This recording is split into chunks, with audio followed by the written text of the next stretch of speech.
Welcome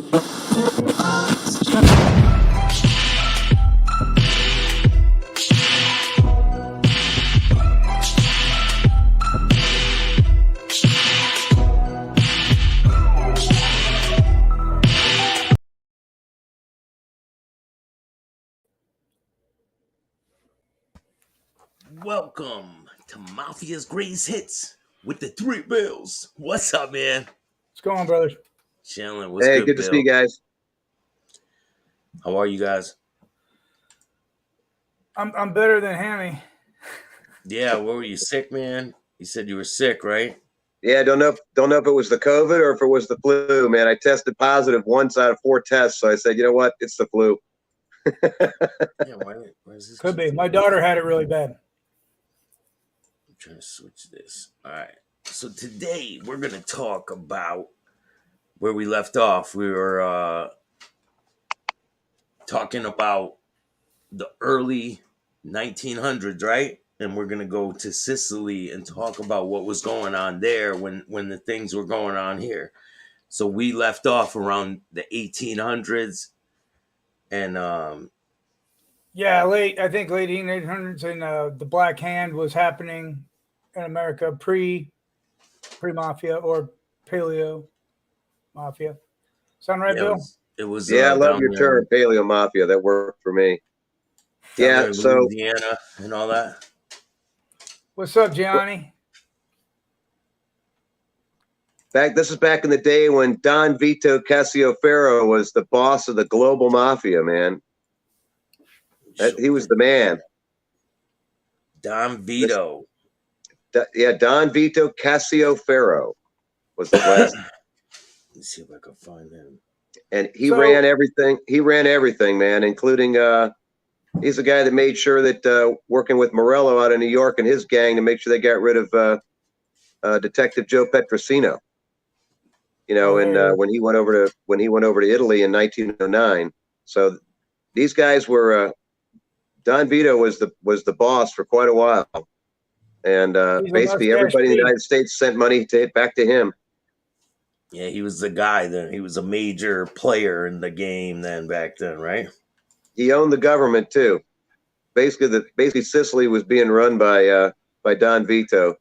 And so can we back up a second though? Like, can you tell us briefly, just kind of go over the history of Sicily in general? Because they've been sacked by just about every culture up to that point, right? Oh yeah. Well, I mean, let's go back first. Let's go back to Greece.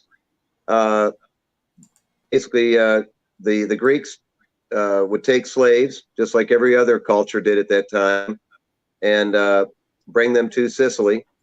And you had 2 slave rebellions. Those slaves were mainly from what would be Lebanon, Syria area, today, and Eastern Mediterranean. And so they, of course, stayed, and little by little, intermingled or intermarried with the Greeks and then the Romans, and little by little, they became part of the of that island, had a culture from from those people. And then the Ottoman Empire, which would be the Turks, after the Arabic Islam took over, and then the Ottoman Turks, they basically had control of the island for quite a while. In fact, they left a huge mark on the island because of the dagger that's known in the Sicilian Mafia, or the dirk as they call it. Basically came from the Ottoman Turks. Carried one in their boot, or in their waistband. And so Sicily's really been bounced around over a couple thousand years, and it didn't really become part of. It was still called the Kingdom of the Two Sicilies. Italy was all the way into up until the 1890 or so, and Italy wasn't really called Italy at that point. It was called the Kingdom of the Two Sicilies. The island and the mainland. And right, I think it was like 1860 when they started the unification of Italy. That took and it took quite a while until King Victor Emmanuel II, which I think that was 1894, if I'm right. But it caused so much turmoil, that reunification of Sicily and Italy and all the regions of Italy, that they were all sort of like individual countries, but they were called states, of course, city states, and they had different currencies, different money.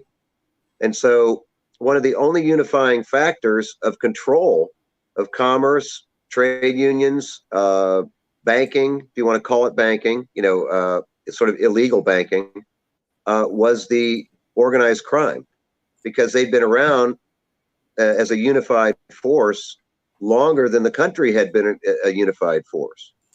And so that occurred all the way up until early 1920s, when Mussolini took over and finally said, we're going to have a unified government and we're going to crack down on the mafia. So that's how long the mafia, its origins from Sicily, go all the way back to the Syrian slaves from the Greek Empire, and just for some fun, if you guys remember, you had two different slave rebellions, which were pretty famous. We got a couple Kirk Douglas movies with them, I Am Spartacus, that whole bit. That was a slave rebellion. That's the Syrian slaves, against the Roman Empire. And those people ended up becoming bands, if you want to call them, mercenaries inside Sicily. At first, they started working for the big landowners as slaves, and then the landowners said, you know what? You guys we can't always take care of you and feed you and everything else. So if you want to do some of your own work with other landowners, you can. And that's when they started organizing and creating Mafia. Mafia is a band of men. The concept of land ownership was radically different after 1860. It was kind of a feudal system before, where barons owned all the land, or correct. The Catholic Church was in there too, right? They owned a lot of land and stuff. Sure. But after 1860 and the reunification, they started, one thing they did that was huge was they started getting away from you giving your land to your descendants. They broke that up. So barons weren't going to be able to keep their land in the family when they died. They changed the laws. So they started selling the land off to smaller people, right? So more people owned land, right? So great, you're a landowner now, right? But they can't protect the land. They're dependent on the government to protect their property. They can't do it, right? So now, exactly. Guess who's going to protect your land, right? And I think originally the mafia was set up to protect you, right? Because other countries, like I said, the French would come. There's a famous story that a French soldier raped a Sicilian girl, and they had to band together. And I don't know, how rooted that is, but that kind of stuff started happening, right? And after a while, you get some bad actors and stuff, and they're like, yeah, you know what? They do need our protection, and then all of a sudden it's like, you know what? Even if you don't need our protection, you need our protection. We're gonna make you need protection from us. Like they make the protection. You're right, Bill, because what happened was initially, go back to the Roman times, and you had those as the empire started to collapse, around 400 or 500 AD and a little bit later, those groups of slaves, they couldn't employ them as slaves. Even though you don't pay your slaves, but you feed them, you clothe them, you give them health care, everything else. These landowners couldn't even afford to do that. And then, so they started to join together and go from landowner to landowner, not like sharecroppers, but actually like mercenaries, more to protect the other landowners from their land from getting raided. And that's where the name Mafia came from, or Mafia, which means a band of brothers, band of men. But and just like Bill Crook said, once you started getting into the modern era, after the 1700s and 1800s, and the land started getting broken up into smaller plots, it's like the 40 acres and a mule type thing. Instead of the way the government looked at it was that the people will prosper better if everybody has a little plot of land, and as compared to just a few extremely wealthy people in the country control large swaths of land, basically barons, as Bill said. And so, but at that point, then you had all these little 5-10 acre plots all over the country, both Sicily and the mainland. And there weren't enough police officers and sheriffs, if you want to call it that, throughout the budding Italian, government, that they could afford with taxes and everything else to hire, right, to be able to protect all these people. So the individual families said, wait a second, we need help. Well, of course, these bands, as that have been around for 1,000 years at that point went, hey, we're available. We can come by and police the land for a certain amount of money every month or a certain percentage of your crop, and we'll be able to take care of it. Well, obviously they began to determine, just like Bill said, if there wasn't any invaders or any war, at that point, you basically got to stay in business. So they created the protection racket. And that's where that pretty, for that, their tendrils were everywhere. They're organized. They would even have like unspoken penalties for talking to law enforcement, for talking to army people, stuff like that. That could get you killed just for socializing with government steps. They took very deliberate steps to separate you from the government, right? And there's a lot of lucrative. It sounds like like you think it'd be a bunch of poor stuff, but they had a lot of lucrative industries like lemons, right? Lemons huge in Sicily. The lemon industry. Actually, when you said the Arabs invaded, I think it was 900. They brought the lemons, and so there were huge lemon groves and stuff, right? And people would sometimes inherit the land, things like that. So you bring a guy in to run your farm, right? And he's going to run your plantation, but he's stealing your lemons, right? He's stealing your fuel sources. He's robbing you blind, right? If you fire this guy, then he'll kill the guy that you hired to replace him, right? And then Black Hand style, they'll be like, "Hey, man, you're next." So you hire me back. Sometimes they probably would kill him and just take their land. Abandon the land altogether. Oh yeah, the Black Hand symbol, the hand of death, if you want to call it that, is what the Black Hand really represented. That was a really simple way of communicating without, again, Italy wasn't unified yet. So all these individual little city states. So there wasn't really a good mail system, if you want to call it that. Once the Roman Empire collapsed, Roman Empire had an amazing mail system that went all the way up through Europe. If you can imagine, it went all the way from North Africa all the way to England or to Scotland. So once that collapsed in around 500 or 600 AD, they started going back to a lot of symbolism, and where all you would see was a black hand painted on a rock, a fence post near your house or near your property.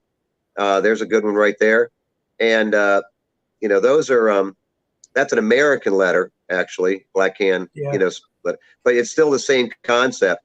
And they would make those drawings to make sure that kind of like gangs do tagging today. Yeah, and the Black Hand would tag they wouldn't do the knife and all that stuff. They would just do the hand, and that they put it on buildings. No, they were in the area. And sorry, I had a phone call coming in. It's all right. Would they put those symbols on buildings? Can you guys hear me? Like that? Yeah, we're good. Would they put those symbols on buildings and things like that? Bill, am I back in, guys? Yeah, can you hear us? Can you hear me? It lost the audio. You got to go out and come back in. Lost your microphone, Bill. I'll text him here. Go out and come back in. All right, I just texted him. He'll get that. Guys, I'll pop back out and come back in. All right. Here, I just booted it. That's a great idea. Here, I'll help you. Boop. Oh, man, you put him in the bathroom. Yeah, I put him in the bathroom. Sorry, man. He'll be back. Shout out to everyone who's taking the time to watch the show. Make sure you hit the like, subscribe, and notification bell. He'll be right back. Yeah, we got Billy the Kid, Jonathan, Yankees for Life, Claudio. Shout out to everyone out there, man. I got to give some wrenches out, Nick. Bro. I've been slacking. Get some what? Some wrenches out. I got to give some wrenches out. That's why I check stuff. He's back.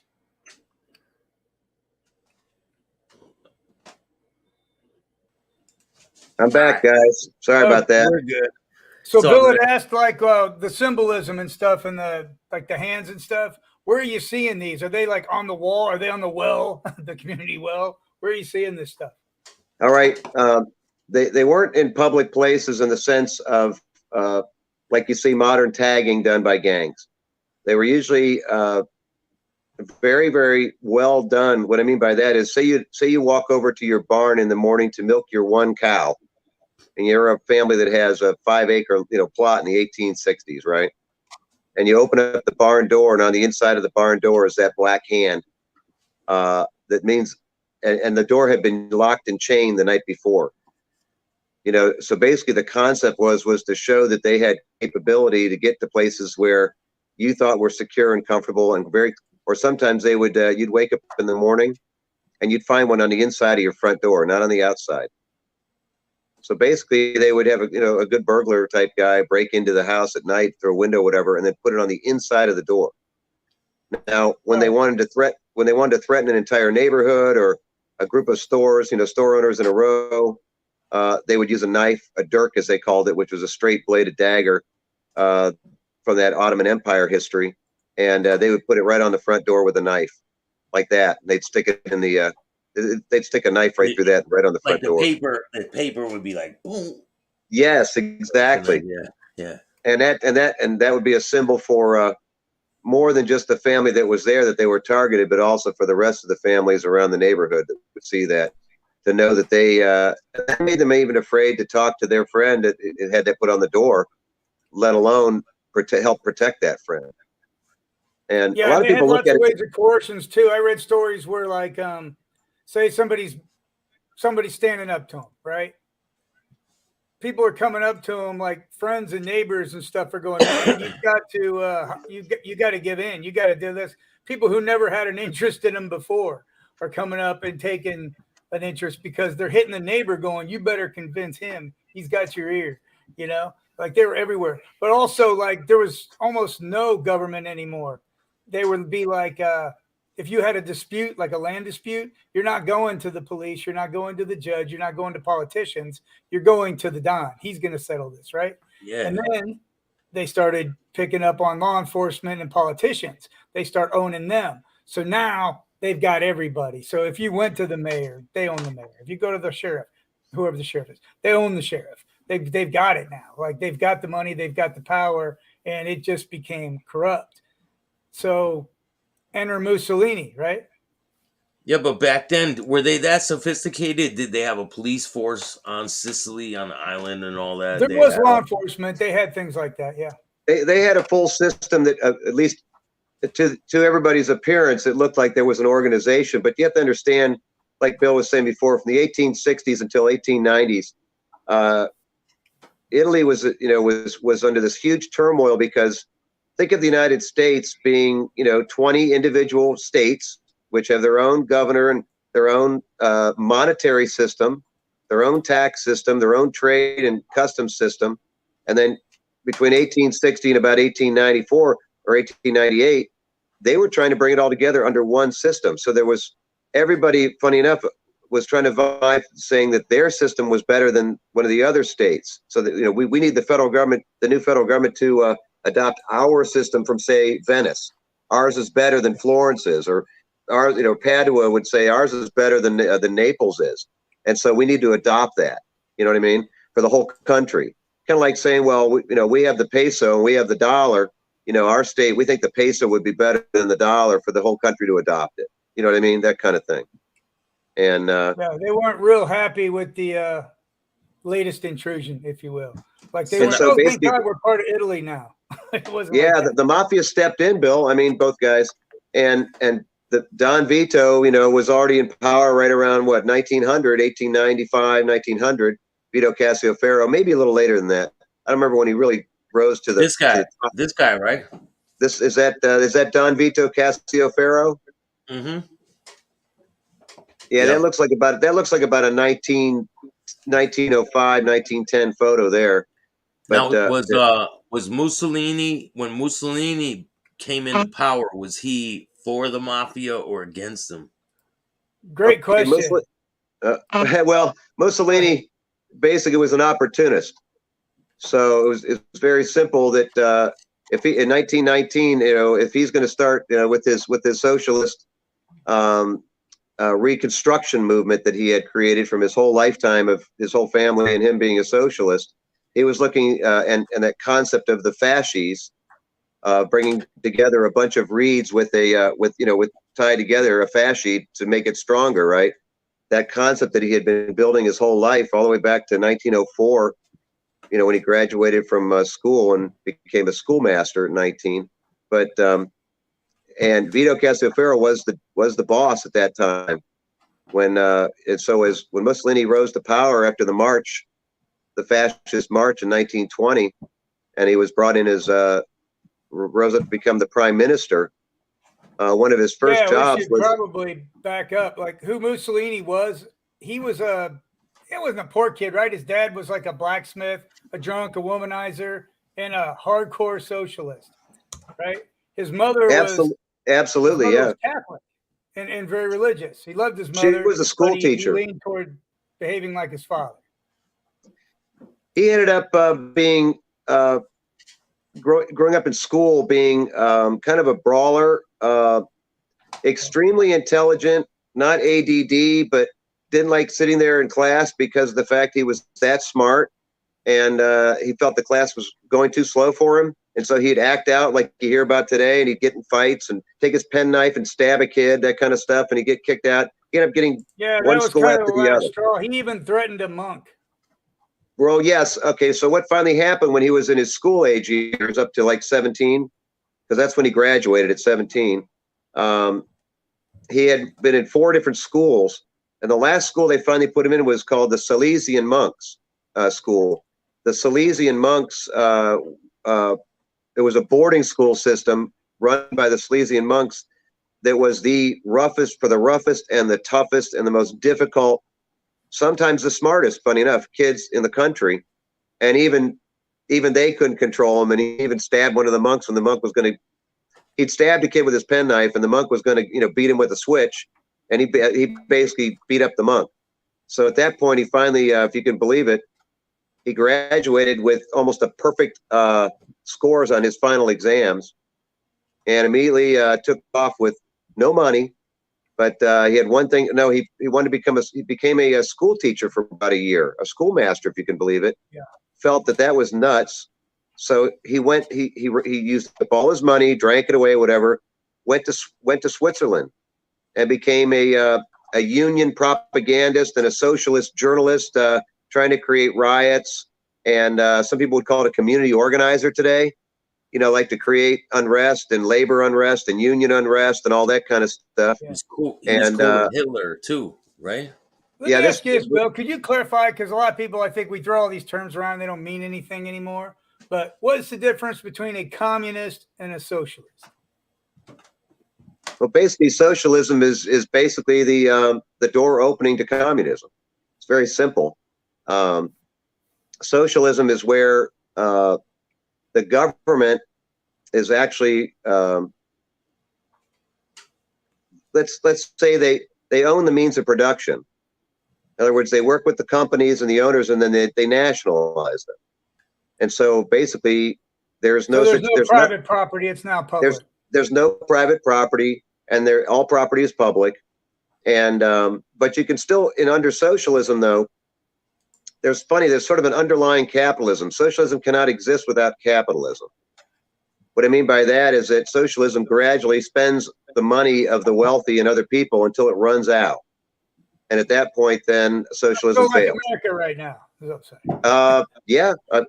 Very similar, yeah. So the next thing is communism. That's a little different. Communism is where, yes, the government owns all means of production, but of course they say that the people do, but it's really the government.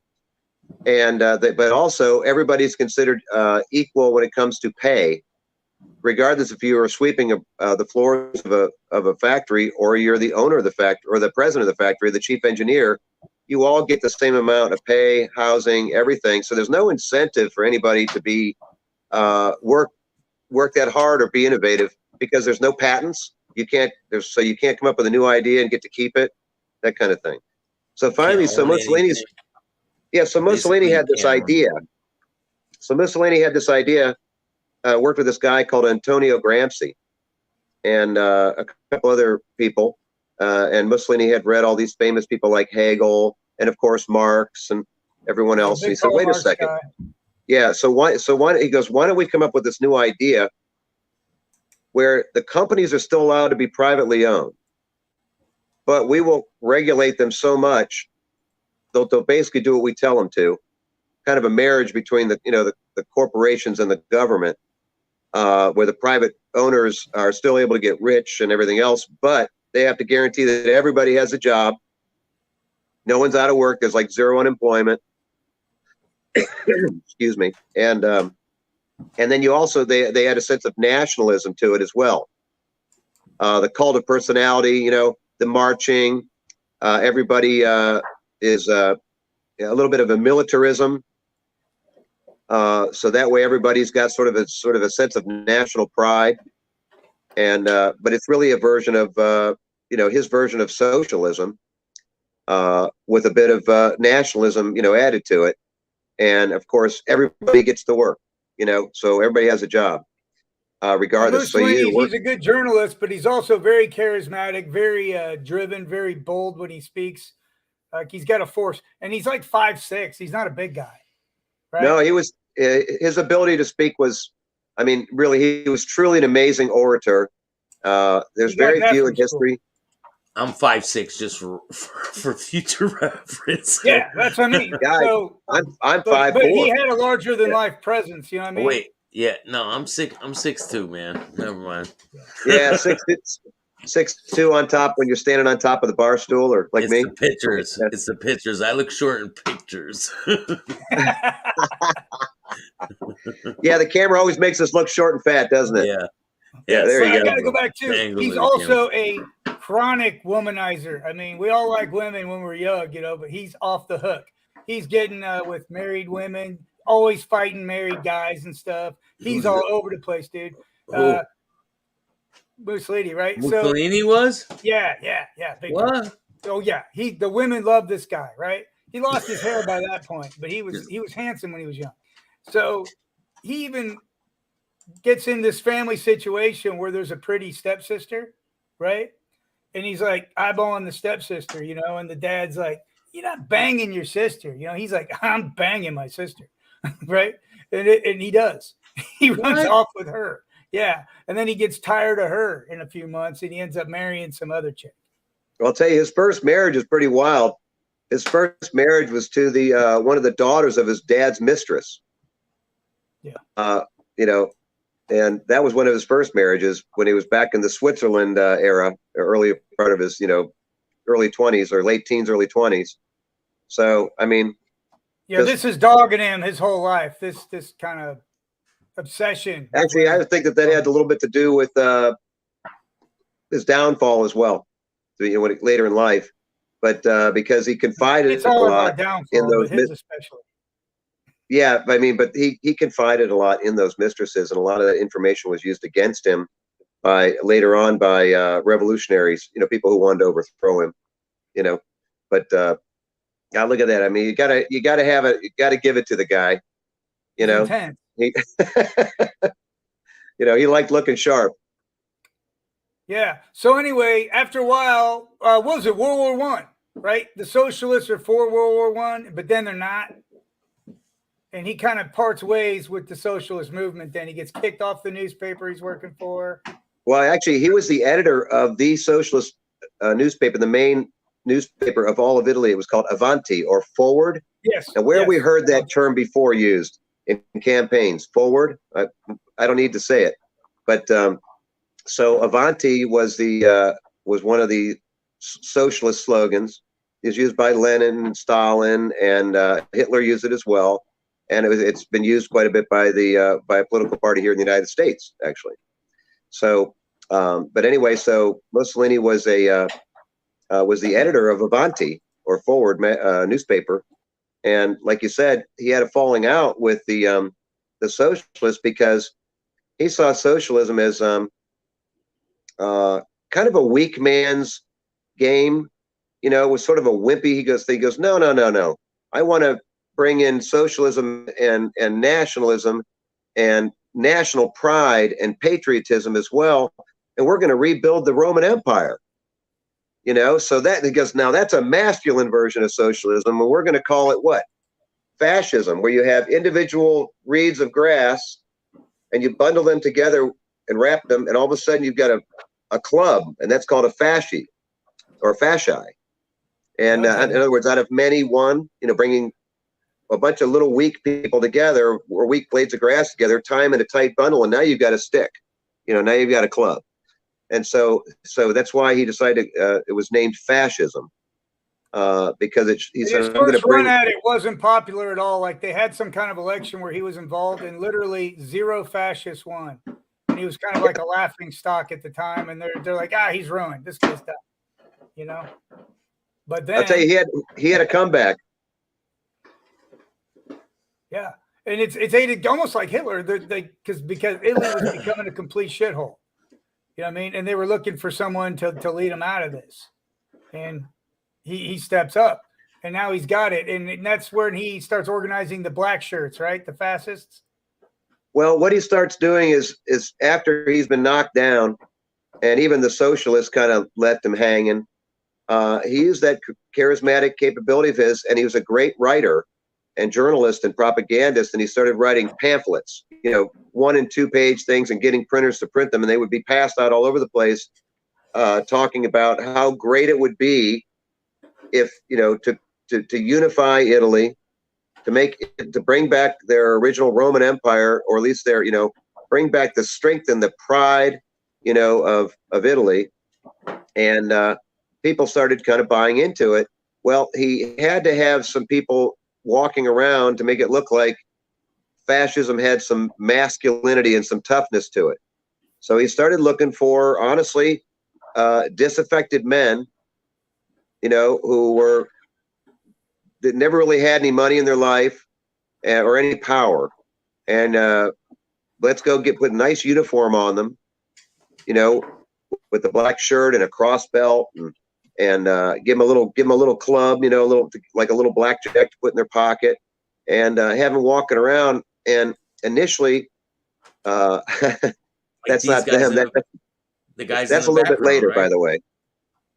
But kind of similar to the guys in the background, right? With the uniforms on. Well, that's the actual that's the police. You know what I mean? That's the police. These are that's like the the guardian angels. We're getting to that. We're getting to that. Okay, yeah. So the guardian angels is a great way to do it. They basically were Mussolini said, okay, we're gonna call them. We're our fascist, you know, sort of a civilian police. They weren't really police. These were private citizens who he helped give a little uniform to, who would walk around the neighborhoods, and if a lady was getting mugged, they'd walk up and they'd beat the crap out of the bad guy, give the lady her purse back, and help her cross the street. And so he had this. It was his PR campaign, and he was doing this all over the you know, in the major cities, and it slowly grew, where these guys started creating their own little, you know, civilian guardian angels type police force, and little by little, then Mussolini started giving them more instructions, and they started cracking down, and you know, on, unfortunately, you know, on some of the other political parties. So the other political parties were getting a little nervous, and Hitler followed. By the way, Hitler basically copied everything that Mussolini did. He envied. Really admired his work. Yeah, did a lot of pictures with him. Oh yeah, I mean, Mussolini was the guy that started the whole concept of taking socialism and adding nationalism to it, and then adding empire to it. You know, where you want to become an empire again, and all this national pride in it, and making sure there was guaranteed employment for everybody. You know, and it wasn't just like cheap employment. You know, you got well paid enough to be able to, you know, get an apartment of your own and that kind of stuff, be independent, and health care for all. You know what I mean? Public schooling. If you weren't going to school, you know, there was schooling and daycare. They were adding all those things to it. So people were really like, well, this is a good idea, you know? And even Franklin Delano Roosevelt, you know, said, I envy the great man Mussolini. He goes, he can make the trains run on time. Yeah, yeah, exactly. Someone commented that. But at this point, he really has no power. Not really. and it's No, mostly this is before bluster. that power. He's not that powerful. His numbers aren't that great, but he puts on such a show that you think, well, maybe, you know. Well, and those But he black doesn't shirts have that the he numbers has. to like take on the government. Not really. Well, then there's the big march. Then what happens is little by little, these black shirts that he has start getting more and more people following them, saying, well, these guys are cleaning up our streets and making sure old ladies can walk outside after dark and not get mugged and whatnot. And they're doing better than the government police and the government, military. Maybe And a lot of times the bastards police are good looking people. the other way, kind of appreciating what they're doing. Well, yeah. These How would are you the like to black have a bunch shirts. of vigilantes, right? Doing everything for you. Yeah. These There are the you go. black shirts right here. That's These are them. the guys. They got their clubs and their little badges and shit. Oh, yeah. Look at their boots. Look at their boots and shit. They're shit stompers. Look at them all. I believe whatever you guys believe. So whenever those guys start walking up towards you, and start marching, in every town, little by little, had 10 of them, then 20, then 50, then 100 of these guys, and it became like a club. You wanted to be a member, and if you were a guy, you're like, I want to be with those guys. They're the cool kids, And then there's a crowd of them like this big, right? There you go. Well, that's when the people start, to get behind it, and eventually in 1920 or 1919 or 1920, you had this massive march where all those black shirts and all their followers and whatnot marched through Rome. And there's just this massive upswell of support for Mussolini. And he gets basically brought in, elected as a prime minister. Yeah, what happens originally is the prime minister acting at the time goes and he wants permission to knock this down. He's like, look, this is a tiny rebellion. We got to knock this down now, right? And originally he gets permission to do it, but then they second guess it and recall it and say, no, don't do that. So he resigns. He's right. He's over it. He's like, this is going nowhere, man. Do they kill him or anything? Huh? What did they end up doing? No, he just resigns. I think he just disappears. So now, what was it, a king or an emperor? What do they call the guy in charge? What they still had a monarch in Italy at the time, more like a figurehead. What do they call him? Victor Emmanuel. At that point, it was like Victor Emmanuel the Third, I think, at that point. So he's going to try to placate Mussolini and give him some lower position in the government, right? Right. Mussolini's not having it. He wants to be the prime minister, and eventually he relents and he becomes the prime minister. Now he's got power. And at that point, was there actually a pseudo election that was done as well? I don't remember, but I believe he was appointed. Okay, so he was appointed in the open space of the previous prime minister. And that was supposed to be interim. Yes. He wasn't supposed to be. There was supposed to end up being an election coming up, within a year, 2 years, whatever. Never happened. Didn't have to happen because Mussolini was able to gain enough power, and the people and started implementing almost immediately policies to crack down on crime, and to he used crime as one of his number one sort of slogans in campaigning. And the second was basically, we're going to build a new empire. So they basically we're going to invade Ethiopia. We're going to go after Libya. Those are all former colonies of Italy that they had lost or had faded, in power. And that's why they were allied with the Germans in North Africa, at the beginning of World War II. So they were trying to get, Who was it? Billy the Kid points out he was also allied with the church, the Pope, which was interesting because he was, then he wasn't. He railed against the church and said it was like the worst thing ever. And then he backtracks again. And by the time he's a fascist prime minister, he's back in love with the church. Because he wants all those people. He wants all those people on his side. Right, but nowadays we're like, oh, he's a flip-flopper. We got you. Mussolini would have been dead within the mass media world because he flip-flopped all the time. Well, he basically made flip-flop, so he would have been all right on YouTube. Yeah, I'll tell you, Staxx. One thing about Mussolini, he knew when to bring his allies in and when to blow them away.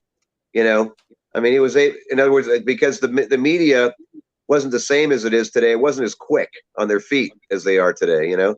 What you didn't have Twitter. Oh, they like it, the pivot. Well, did he say he was gonna do certain things and then changes his Absolutely. Yes, like he all the changed his time. whole shit once Absolutely. he got in there, right? He's like, All the nah, time, Staxx. we're gonna do things a little different here today. Now Well, that I got also, this stick. he also had a great expression that related to the term experimentation. And he said, "My gosh, we've created this entire new form of governing. And there's gonna be some experimentation, along the way." So that was his his word that he could use. Oh, we just tried a new experiment and but it failed, but we have a replacement program for it, and we're off and running, and it's going to be great. And guess what? Some of these programs were successful, and the people were, became more prosperous, and the crime rate went down. And right there, it doesn't take much. If you can reduce crime just a little bit, and people have an extra chicken in their pot once a month, compared to what it was like before with the previous prime minister, all of a sudden, he was El Duce. All of a sudden he's the Duke. He's God. Yeah. So are these mafias still operating while all this is going on? They're still operating, right? Yes, and it's about to change. Yeah.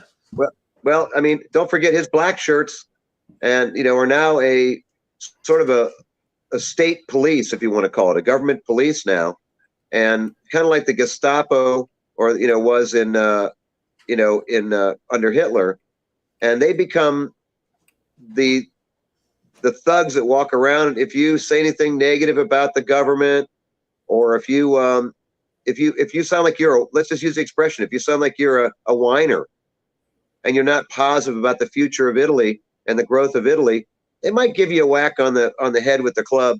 Not enough to knock you out, but enough to be like, hey, our country's doing better than that. You better watch what you say. Yeah.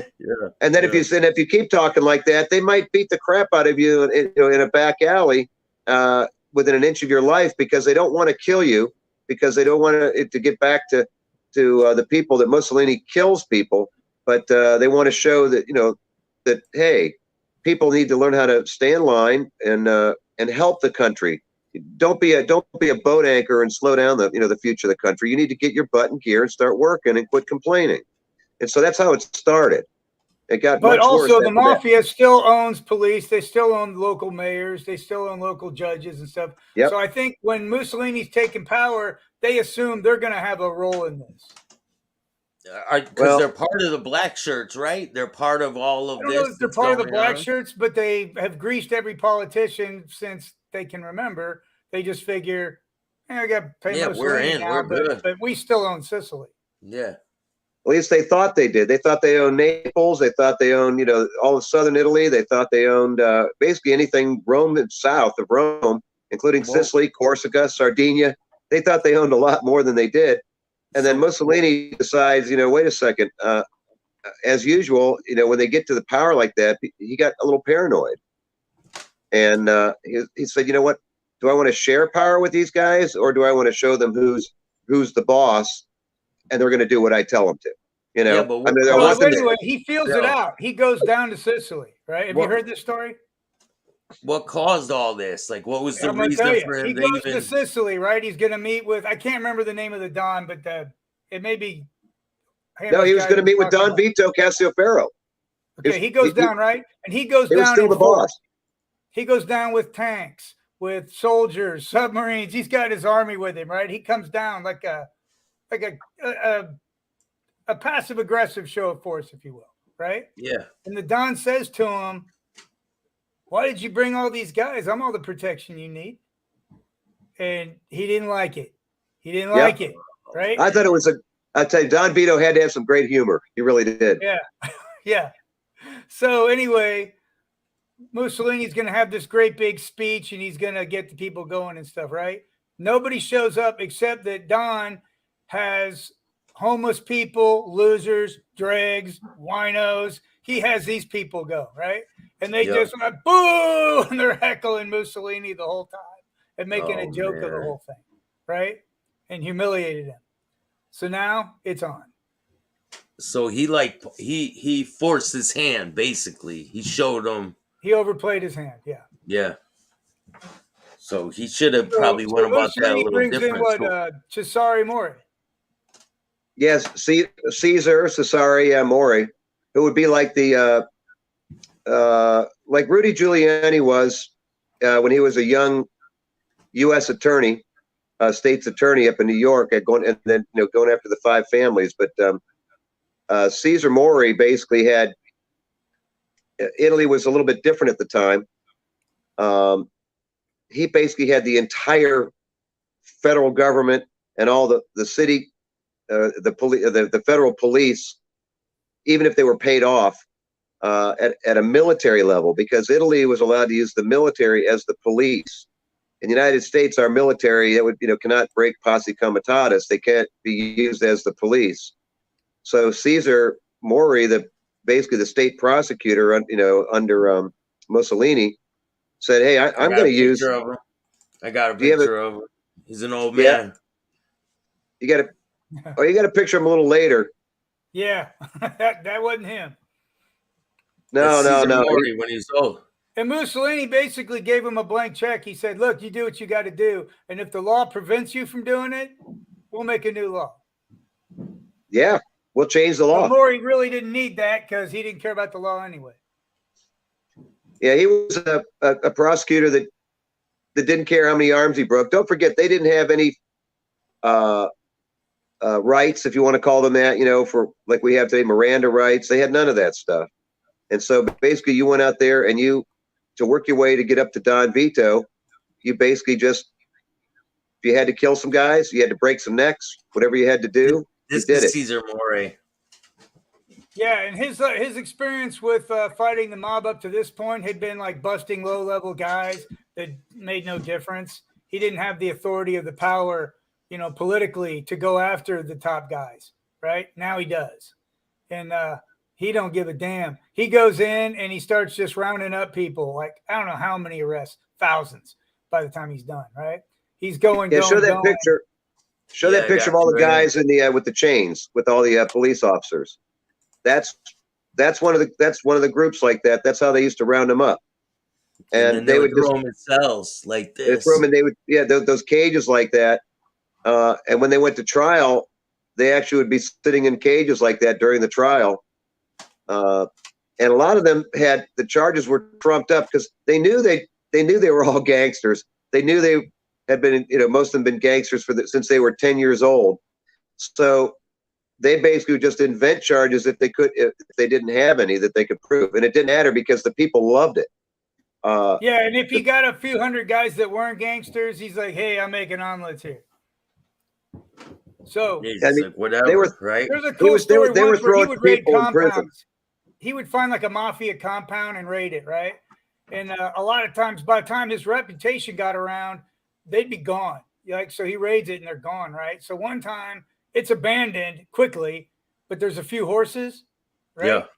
He lets the horses go and follows the horses, and the horses go to the next compound. And they follow him right to where the people are, right? Yeah, so he's that smart, right? But then he had a crescendo. Like there was a town where he just captured the whole thing. Was it Ganji? Oh, that's what he captured. Basically, takes over the whole town. The whole town. And I mean, and basically, a town can't operate if you arrest everybody and you surround and take over the whole town. He grabbed their women, their children. He kidnapped them. Who did that? Mussolini or the police officer guy did? Mori did it. This guy did. The state prosecutor or the national prosecutor. I got a picture of the trials of them. He actually picked up, and even had the guts to put Don Vito Castielfaro in jail for a little while, and that ticked him off. I mean, that was rough. That really ticked off Vito. Yeah, I don't want to get ahead, but when the Allies came, they let a lot of these guys go, thinking they were like political prisoners, but they were mafioso. Oh, because they didn't know who they were. We freed them. They didn't know what side they were on. You're gonna laugh. I got some of the guys of them in the cages. Yeah, some of those mafiosos, funny enough, during World War II, some of them were still kept in jail up until 1945, by Mussolini. And you're going to laugh. The Allies weren't sure about some of them, so some of them they sent to France, and they ended up staying in jail in France until the early 1960s, and getting out and coming back to Italy or going to the United States. If They you can sent a believe it. lot of them to different camps, like the Papillon, just like Papillon, right? Well, yeah, I mean, some of them got sent out to Devil's Island and places like that. You're right, but most of them were in prisons inside of Italy. But When you got a force like that, man, you're not really fighting back too strong. Oh, you want to fight me? Here's my army. You know what I'm saying? Yeah, and yeah, war is brewing, so things are heating up. And it worked. The Mafia, he decimated them for a while, and this is when they start leaving. They're going to flee to get out. It wasn't like this whole thing with America where they're like, "Hey, there's this great place we can corrupt it and stuff." They're fleeing to there because Sicily, Italy sucks now, and Yeah. they now don't want to spend don't their forget lives in jail. there was an earlier period of time starting in 1890, when Italy was, as Bill and I were saying, was really under that confusion of trying to organize from a bunch of small city states into one country. So from 1890 to 1910, you had about over 2 million Italians come to the United States, and about 40% of all the personal money or wealth of Italy came to the United States during that time. Now, they also came to South America, a large portion of them, and right after the Civil War, 1860s, 1870s as well. And that's where you got the early mafia starting in New Orleans, because they were coming up from South America and the fruit industry. And that's why the mafia really started in the New Orleans area in the United States, and in Baltimore and in Savannah and in New York, the ports in Boston. But New Orleans really was the first place, because all these laborers and organizers and mafiosos and rich civilians all came over at the same time. There you go. That's Morello, right? Yeah, let's hit him next time. We've been at it for about an hour. So Okay. we'll hit that next time. So basically, man. Now you know how, not the first wave was before Mussolini, and then after Mussolini, cracked down, in the 1920s, you had the second wave of all these mafiosos fleeing the country and coming to the United States. And they already had family and friends and relatives here, so they all had a place to stay. When they first came here, they didn't have to start all over. There were people with money, who were able to support them. Sometimes though we wonder, like during Castle Maresi and even later on, when you're like, yeah, you had to be Sicilian, you couldn't just be Italian and stuff, and people are like, what's the difference? You come from Italy. Why is it so important? There's a big difference, right? Now you know. Yeah, there's a lot of history behind it and why Italians aren't Sicilians.